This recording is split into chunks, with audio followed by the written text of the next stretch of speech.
El siguiente programa es para todas las edades. No contiene escenas de sexo o violencia.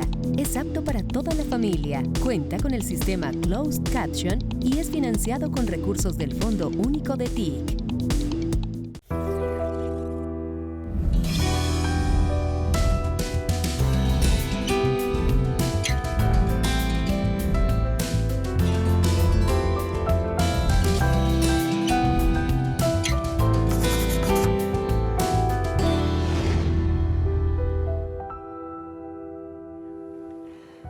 Hoy tenemos el honor de estar en estudio con Juan Manuel Roca, poeta, narrador, ensayista, crítico de arte y periodista colombiano.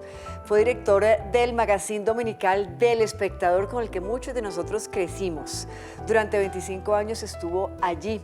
También hizo parte del taller de poesía de la Casa Poesía Silva en Bogotá. En 1997 recibió el doctorado honoris causa en literatura por la Universidad del Valle y muchos otros más premios y reconocimientos. Sus poemas han sido traducidos al inglés, al francés, al ruso, al japonés, al griego, al rumano, al portugués, al italiano y al alemán. Hoy su voz, su visión y su vida en entrevistas con Alma de País. Maestro, gracias por estar con nosotros. Muchas gracias por la invitación. Para mí es muy grato estar acá, pisar este sitio tan sacralizado para algunos y tan detestado por otros, que tiene una dignidad en este momento que me parece muy importante. Por supuesto. Hablemos de Colombia precisamente, porque su obra abarca temas sociales, artísticos, habla de la soledad, del dolor. Maestro, si hoy volviera a cabalgar por esos mismos rincones del alma con los que escribió hace tantos años sus obras, ¿escribiría los mismos textos? ¿Conjugaría los mismos verbos? Es muy posible que sí, porque la escritura siempre se da con unas obsesiones muy particulares en cada autor, del lenguaje, de los temas, pero yo creo que de todas maneras la circunstancia social siempre modifica la visión de todo artista, sea escritor, pintor, construye una poética en el cine o en cualquier otro ámbito. Yo creo que sí cambiaría mucho si yo me estuviera iniciando con mi primer libro, que publiqué hace 50 años, el primero, y yo creo que la visión inicial de lo que yo escribí o intenté escribir sería muy diferente. Claro, o sea, se puede decir que sí ha cambiado un país, un contexto, y que, por supuesto, en parte su literatura y su escritura está muy impregnada de lo que era en ese momento el país. Sí, yo creo que la poesía, la literatura, las letras en general es como una prótesis que nos ayuda a caminar en un terreno tan pedregoso y tan duro como ha sido el de la historia de este país. Hablando de la historia de Colombia, precisamente en alguna oportunidad lo escuché decir, maestro, que amar la guerra es odiarse a sí mismo. Sí. Pero la vida es una lucha constante, ¿o no? Es una lucha constante, claro. Lo malo de la lucha constante es que a veces tome caminos tan pedregosos como el de la guerra, que generalmente además es propiciada con unos intereses abyectos, mientras se juega a que se está hablando de la patria cuando se habla de la guerra. Pues una guerra y patria no son palabras sinónimas, es todo lo contrario. ¿Y cuál sería el papel entonces de la poesía en la paz? Pues yo creo que el papel de la poesía en general es el intentar describir la realidad, pero sin realismo, el realismo chato, el realismo socialista, eso es muy transitorio, sino intentando precisamente encontrar las esencias de nuestro país, del otro. La frase famosa de Rimbaud, yo es otro, es perfecta, porque ya no hay un yo privativamente romántico cantándose a sí mismo o a su amada, sino que en general intenta ser uno en los demás y tener a los demás en uno. La famosa otredad. Exactamente, tal cual. Mire, en 2005 usted publica un libro llamado Las hipótesis de nadie, que además, tengo entendido, ganó Premio Nacional de Poesía en su momento. Y hoy en día el país habla de los nadie y de las nadie. ¿Qué tanto de esos nadie tiene ese texto? Tiene mucho, porque generalmente se ha utilizado desdeñosamente la palabra nadie, y en realidad somos un paréntesis entre dos nadas, la nada de antes de nacer y la nada después de morir. Entonces, tantas ínfulas que nos damos para terminar siendo, como todos, nadie. Pero hay unos nadies privilegiados y hay otros nadies humillados. Entonces me ponía del lado del pellejo de los que realmente están desplazados de nuestra vida social, cultural, política. ¿Qué son quiénes realmente? Generalmente son gente que está desprotegida frente a la élite pues, del poder, frente a los poderosos, frente a los grandes gremios, frente al país falso que crea un espejismo de realidad cuando la realidad es otra. Estamos en el gobierno del cambio y podríamos decir que entonces este es el turno de esos nadie que usted además describía en el año 2005. Yo creo que sí, que es el turno, para decirlo con un libro de poemas, el turno del ofendido, el turno del humillado. No con un carácter vindicativo, de venganza, no creo que tanto en esa polarización absurda, sino porque por primera vez yo creo certeramente que hay un cambio de mirada desde el gobierno hacia el país y por supuesto diría que del país hacia el gobierno. Explíquenos un poco más eso, usted pues que lleva tantos años además también, no solamente como poeta, sino como periodista. Sí, yo creo que en general lo que siento yo con mucha gente que no son, digamos, que son de muchos estratos, de niveles culturales diferentes frente a este gobierno, es que sienten que hay un respiro y que realmente ese respiro hay que ayudarlo para que sea una respiración colectiva y no privativamente individual de parte de un gobierno. Yo me siento identificado con eso, mucha gente que conozco de todos los ámbitos, inclusive el académico, yo trabajo en una universidad, se siente ese respiro, se apoya ese respiro. ¿De qué hablan exactamente en esas reuniones de intelectuales como usted, maestro, acerca del país? ¿Cómo lo miran? ¿Cuál es la visión que tienen? Hay muchas visiones diferentes, una de orden libresco, académico, un tanto distante de cierto trato sencillo con la realidad, pero en lo fundamental se siente como un gran alivio de que haya un gran intento porque los desplazados de la vida cultural, de la vida intelectual, de la vida social y política dejen de estarlo. Claro, porque además yo no sé en qué momento, sobre todo en la historia de la humanidad, no tiene que ver con Colombia, nos dijeron que la cultura, por ejemplo, era solamente para los cultos. ¿Y quiénes son los cultos? Sí, ¿no? Siempre hubo un espejismo con eso. A uno le dan unos títulos pomposos, el gran intelectual, el gran poeta. A mí me dicen el hombre culto. El hombre culto. A mí me dicen que soy crítico de arte, yo soy más bien cítrico de arte.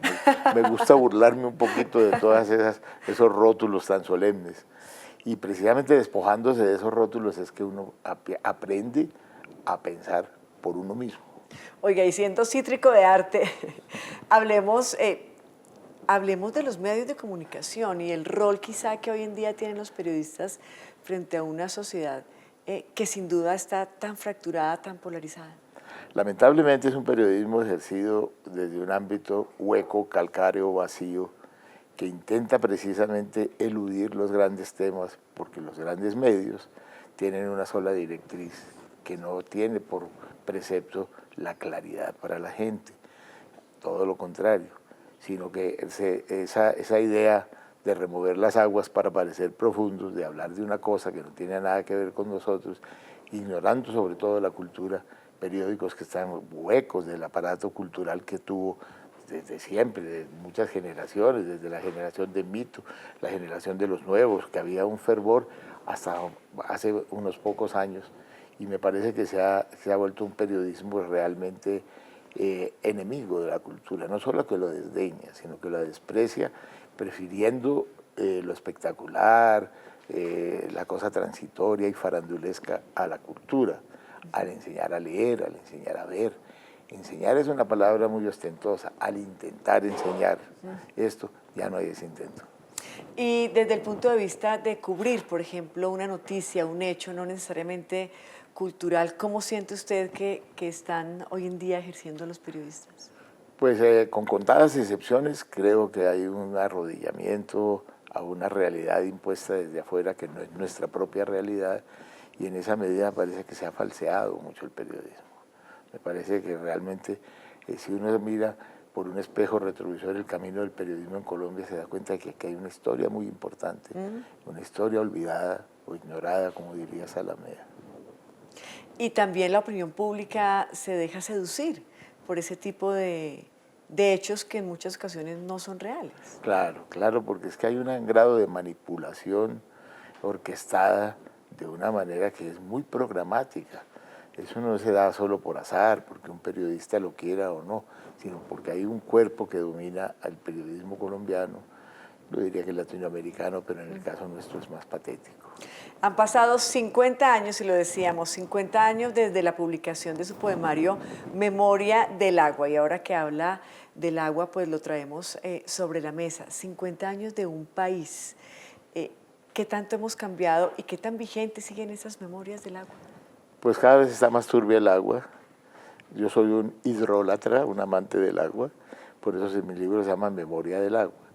Y lo publiqué en el año 73, como bien recuerdas, en un momento de Medellín, la ciudad de donde yo soy y vivía, que pasaba el auge de un movimiento que se llamó el nadaísmo y que había otra gente con otros intereses. Hace 50 años para mí se publicaron allá 3 libros. El mío es lo digo sin falsa modestia, no es el más importante publicado hace 50 años, sino un libro que se llama Este lugar de la noche, de José Manuel Arango, y Combate del Carnaval y la Cuaresma, de Raúl Henao.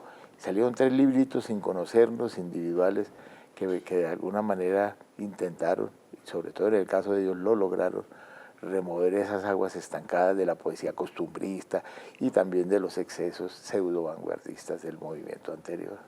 Sí, era como salirse de esa zona en la que venía de una u otra manera la poesía y plantear cosas nuevas. ¿De qué se habla en la Memoria del Agua?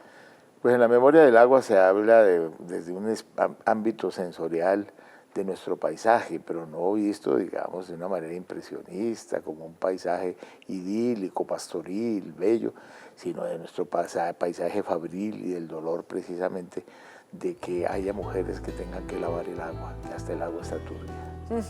Una pequeña pausa y ya regresamos a entrevistas con Alma de País, en esta oportunidad con el poeta, periodista, ensayista Juan Manuel Roca.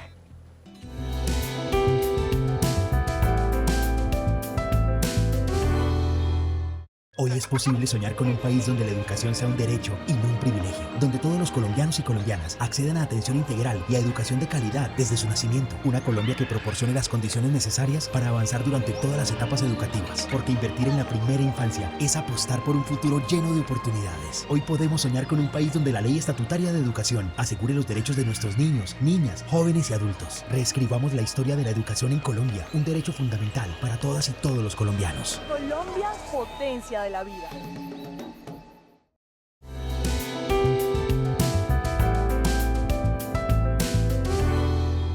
Hoy en entrevistas con Alma de País, Juan Manuel Roca, poeta, periodista, ensayista, quien además pues, ha recibido grandes reconocimientos como el Premio de Periodismo Simón Bolívar. Maestro, usted decía hace un momento, claro, es paisa, es de Medellín, pero hubo una época de su vida, incluso de su infancia, que vivió en París. Muy niño, yo casi no la tengo en cuenta porque realmente tenía 1 año hasta los 3 años, no tengo una memoria de eso, ¿no? Es más un dato pintoresco que otra cosa. ¿Y nunca le dio por regresar? Pues he regresado, sí. Pero no a vivir.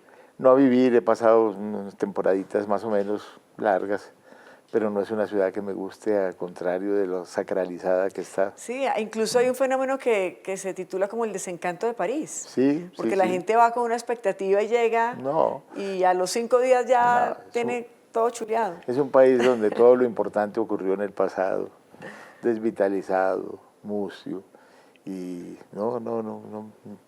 Me parece que esa idea de Hemingway de que París era una fiesta, ahora es una siesta. Él maneja perfectamente el español. Maestro, usted pues desertó de la filosofía para dedicarse de lleno al periodismo y a la poesía. ¿Por qué no la filosofía? No, me sigue interesando mucho y la sigo leyendo mucho, pero digamos que la academia me presentaba a mí muchas dudas y yo vivía en un ámbito familiar, pues con un pariente poeta, escritor, y yo lo veía a él como desarrollando una cantidad de ideas propias a través de su obra, de su poesía y de sus ensayos, y me fue ganando terreno la idea de más bien, con todos los vacíos que puede dejar el ser autodidacta, de dedicarme más a fondo, inclusive en la lectura. A veces la academia no lo permite, quien lo creyera, ¿no? Increíble. Decíamos al inicio de esta entrevista que el maestro Roca, pues, estuvo al frente del magazine dominical El Espectador, que fue un magazine con el que muchos crecimos, hicimos tareas, ensayos, criticamos, tuvimos posturas, etc. El magazine dominical del Espectador hacía parte como de la idiosincrasia de los colombianos. Nuestros padres y abuelos esperaban ese domingo para poder enterarse de la movida cultural de nuestro país. ¿En qué momento realmente este magazine desaparece de la escena pública y qué tanta falta le hace al país? Bueno, lo primero creo que hace mucha falta todo el aparato crítico, de análisis estético, político, sociológico que había en este suplemento y en algunos otros suplementos, porque el país ha tenido tuvo muy buenos suplementos que han desaparecido totalmente, y la idea era precisamente esa, ¿no? Por ejemplo, el hecho de que una persona de Sahagún, Córdoba, de Titiribí, Antioquia, tuviera oportunidad de enterarse de quién es un filósofo como Cioran, de cosas que de otra manera, sitios donde no existía ni una librería, el ámbito académico era pobre. Fue un respiro muy grande, lo sentíamos cuando desapareció el magazine, que la queja mayor venía no de la metrópoli, sino de las aldeas, de las provincias. De las regiones. De las regiones. Increíble, ¿no? ¿quién lo creyera? Sí, y a mí me decía una señora en Sahagún que a ella le gustaba mucho el magazine, entre otras cosas, porque era el único periódico que no había visto envolviendo un aguacate. Claro, y es que era un país muy cultural también el que se movía en ese entonces. Hace 25 años, ¿qué tan culturales éramos? ¿Qué tanto hemos avanzado o qué tanto hemos retrocedido? Yo creo que en materia cultural el país desgraciadamente pedalea en una bicicleta estática. Le damos y lo que avanzamos es poco en relación a otros momentos. Pero la verdad es que el quejarse de eso me parece que es también un facilismo, porque la idea es precisamente intentar dinamizarlo por los medios que se puedan. Aquí que, por ejemplo, esto que estamos haciendo ahora me parece para mí muy significativo, más allá de mis palabras, que pueden ser importantes o no, huecas, calcáreas o importantes, no lo sé, pero esto me parece que es fundamental y yo aspiraría precisamente que un gobierno como el que tenemos le apunte con entusiasmo a eso, a crear un aparato cultural importante. Y desde el Ministerio de las Culturas, las Artes y los Saberes, pues precisamente se está invirtiendo, ¿no?, recursos importantes precisamente para desarrollar en las regiones y con nuestros niños, niñas, jóvenes y adolescentes, por lo menos sembrarles esa semilla de la importancia de las culturas, de sus culturas, porque es que hay muchas culturas. Antiguamente se hablaba de la cultura, hoy se habla de las culturas. Sí, claro, claro.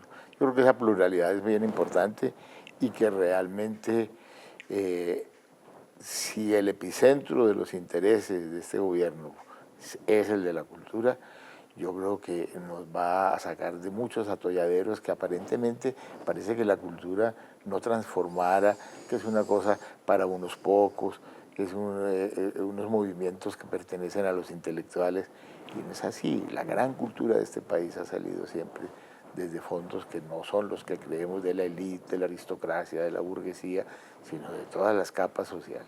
Pero es bien importante eso que usted toca y quisiera ahondar un poco allí, para que la gente entienda realmente, nuestra audiencia, cuál es el poder transformador de las culturas. ¿Cuál es? Pues el poder transformador de las culturas es precisamente ampliar el universo social, individual y colectivo. Y un país que logra eso, por supuesto, que tiene una mirada mucho más amplia, crítica además, que a veces también tiene que ver la ignorancia oficial frente a las artes y a la cultura, porque es más fácil, cuando hay malas intenciones, gobernar, manejar a gente que no tiene ningún tipo de preocupación de orden estético o filosófico. Así que me parece que eso, que para muchos gobiernos ha sido, y uno puede mirar por un espejo retrovisor el camino de todos estos gobiernos que hemos tenido, para darnos cuenta que hay una mala intención al ignorarla. Claro, además también porque vuelvo y caigo en el tema de los medios de comunicación. Hoy en día no existen secciones culturales ni en los periódicos, ni en los noticieros de televisión. Sí. De repente RTBC con su noticiero está apostándole a la cultura a través de por lo menos tener en el set un piano de cola que es interpretado por una de las periodistas.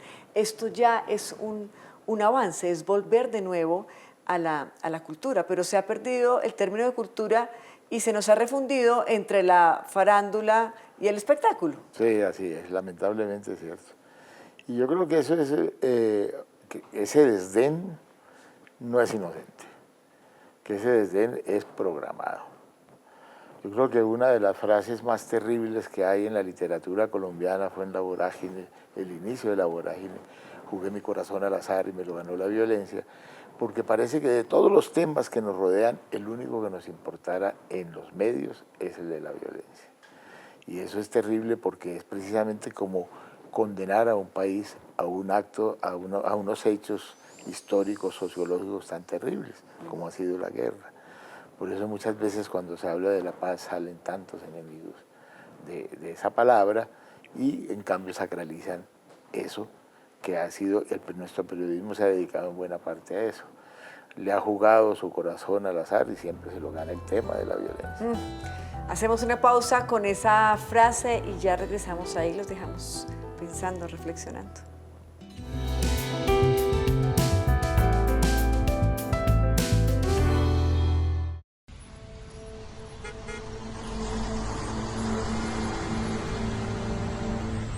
Ajá, abuelito, porque tú siempre tienes las manos tan ásperas.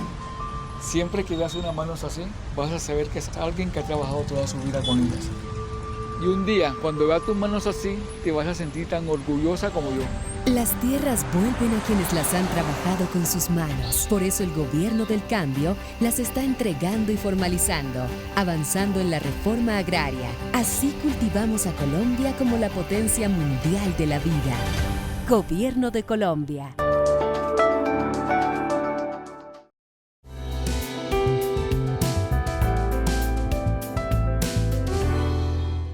En noviembre del 2021, la Secretaría de Cultura, Recreación y Deporte de Bogotá concedió el premio Vida y Obra al escritor antioqueño Juan Manuel Roca. Por supuesto, por su contribución en la escritura mediante una forma, decía el texto, fresca, reflexiva y sin excesos de la realidad colombiana. Maestro, ¿todavía sigue escribiendo? ¿Cómo es su rutina al escribir? Gabriel García Márquez decía que él se levantaba en las mañanas, se ponía un overol y se sentaba frente a la máquina de escribir. ¿Cómo es su rutina? ¿Cómo lo hace? Bueno, yo creo que la rutina de los escritores en general es muy parecida, ¿no? Digamos que hay un periodo de recogimiento de materiales que no necesariamente son los temas que uno va a tratar a través de las lecturas, ¿no? Porque yo creo que un escritor sin lecturas, pues, cojea.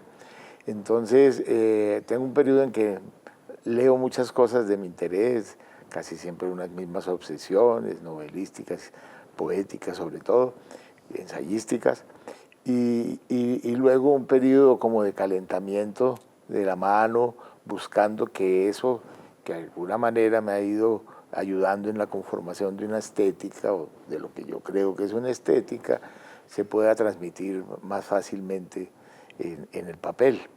Entonces son como, no son tan, digamos, compartimentos tan exactos, aquí primero la lectura, que luego la escritura, luego la reflexión, etcétera, pero se entreveran y a veces es manejado uno por los temas y no uno manejador de los temas. ¿Ha explorado también la docencia de alguna manera, poder transmitir ese conocimiento que tiene a otros? Sí. Actualmente trabajo en la maestría en escrituras creativas de la Universidad Nacional. Es un trabajo muy grato de compartir con gente joven, digamos, sus ideas de orden estético y filosófico. Y digamos que aunque tiene un carácter a veces de taller también, aparte del seminario que sea esto, me parece que hay una conjunción ahí. Hay una frase que me gusta mucho a mí, de Guimarães Rosa, el gran novelista brasilero, que se llama, de un cuento que se llama La tercera orilla del río, porque los ríos no tienen sino dos orillas, pero la tercera orilla es la que se crea por un mundo comparativo, analógico, y esas dos orillas crean una tercera orilla, que es la creación literaria. ¿Y qué tanto estamos escribiendo y leyendo los colombianos? Hace poco leía yo que en promedio estamos leyendo los colombianos como 1.5 libros, sí, que eso es muy poco. Muy poco. Al año. Es triste. Y eso contagia a veces a los escritores y a los periodistas. Hay gente dedicada a nuestros oficios que de los 3 mosqueteros se habrá leído 2. ¿Y qué tan importante es que volvamos otra vez a leer? Es definitivo, definitivo. ¿Y cómo lograrlo? Porque hay que, además en las nuevas generaciones, y lo digo a los padres de familia que nos ven y nos escuchan, hay que inculcarle a los niños el tema de la lectura. Incluso hay teorías que dicen que desde el vientre usted debería leerle, sí, a los niños. Yo creo que un niño que crece en un medio en donde los libros, la lectura, la reflexión a partir de la fantasía escrita, de la sociología escrita, del tema de la palabra escrita, necesariamente son niños que crecen con otra mentalidad, mucho más abiertos al mundo, menos obedientes, porque la imaginación es desobediencia. Sí, sí, sí. Y me parece que hay que hacer una escuela de desobediencia frente a todos esos cánones pedagógicos que son tan espantosos, ¿no? Su aporte al periodismo cultural y la poesía pues es inmenso. Usted pertenece a la llamada generación desencantada. Y para las nuevas generaciones, cuéntenos por favor, ¿desencantada de qué? A mí ese rótulo nunca me ha convencido. Pero ahí lo tienen listado. Sí. No me ha convencido porque realmente todas las generaciones de alguna manera han sido desencantadas. Cuando uno lee la generación de los años 20, la generación de los nuevos, está desencantada frente a la generación del centenario que era muy conservadora, y su desencanto se manifiesta en un cambio de ruta de sus obras, ¿no?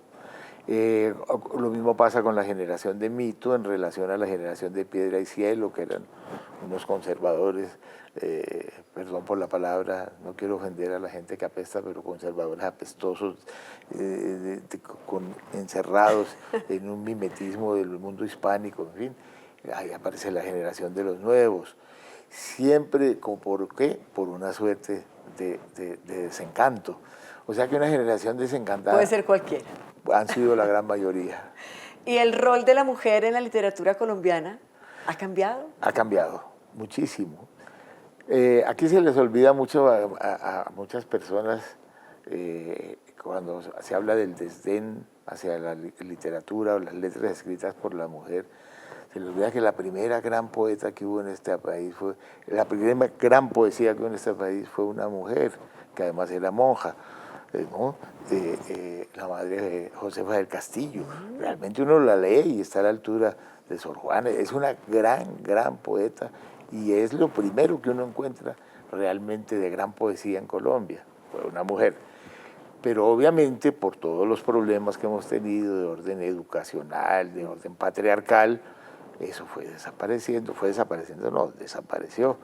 En los años 20 hubo una cierta remesón con la generación de los nuevos, pero en el momento uno podría señalar que en la poesía, si uno cita 20 autores jóvenes de mucha garra, de mucho fuste y de mucho talento, más de la mitad son mujeres. Recomiéndenos, ya para ir finalizando, maestro, por lo menos unas 3 autoras. Bueno, Luz Helena Cordero, que es una autora santandereana, Gloria Posada, que es una autora antioqueña, María Clemencia Sánchez, que es una poeta también muy briosa, profesora en la Universidad de la Bolivariana, maravillosa, porque además tienen un doble interés. Son grandes creadoras de poesía, pero son grandes ensayistas. No es la inspiración, la cosa, solamente el rapto poético. Son gente que reflexiona profundamente sobre su oficio.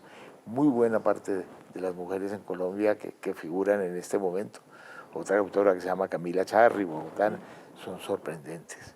Pues vamos a buscarlas, pero por supuesto. Ya para ir cerrando este espacio con esta charla tan interesante con el maestro Roca, si Colombia fuera un poema, o por lo menos si fuera un verso, ¿cómo sería ese verso? A ver, al contrario de la premisa que decía de José Eustacio Rivera, jugué mi corazón al azar y me lo ganó la violencia, que ha sido inclusive como tema recurrente de nuestra literatura, de la violencia, sí.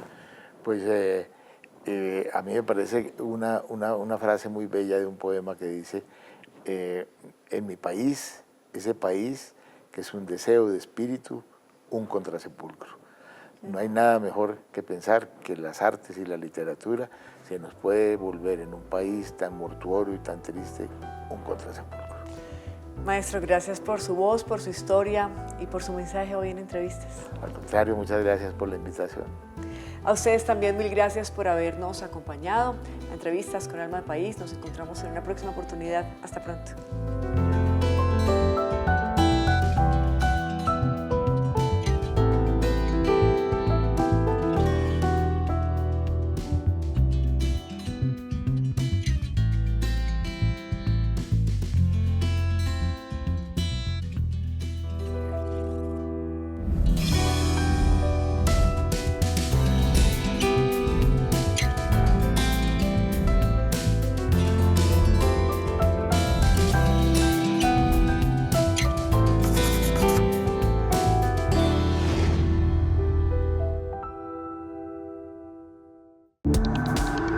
Este contenido fue financiado con recursos del Fondo Único de TIC.